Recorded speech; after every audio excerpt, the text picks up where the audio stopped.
దేవుని భయభక్తులు లేనటువంటి వృద్ధుడిని సలహా అడిగేదానికంటే ఒక భయభక్తులు కలిగిన ఒక యవనస్తుడి దగ్గరికి వెళ్తే నీకు మంచి సలహా దొరుకుతుంది. హల్లెలూయా. మీకు తెలుసా, ఎంత వయసు ఉంటేనేమి, వయసు పెరిగింది, నరిసింది, ఎంటుకలన్నీ నరిసిపోయినాయి, ఏమి లేదు, జ్ఞానం లేదు. జ్ఞానం లేని వృద్ధుడి దగ్గరికి వెళ్ళి ఏం సుఖం నువ్వు? భయభక్తులు కలిగిన వాడి దగ్గర విశేషమైన జ్ఞానం ఉంది. అందుకని ప్రియులారా, మీరు ఛార్జీలు పెట్టుకొని వస్తున్నారే, ఇంత దూరం కష్టపడి వస్తున్నారే, ఇన్ని గంటల కింద కూర్చుంటున్నారే, దీని పేరేమంటారంటే దేవుని యందు భక్తి. భక్తి ఇది.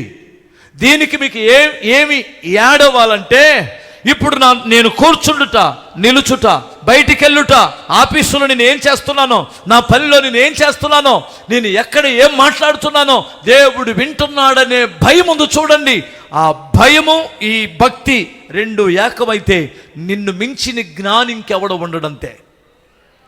నిన్ను శత్రువు మోసం చేయలేడు. శత్రువుని కుటుంబాన్ని పాడు చేయడం వానికి అసాధ్యం. దేవుడు శక్తి గలవాడు నీ పక్షాన ఉంటాడు.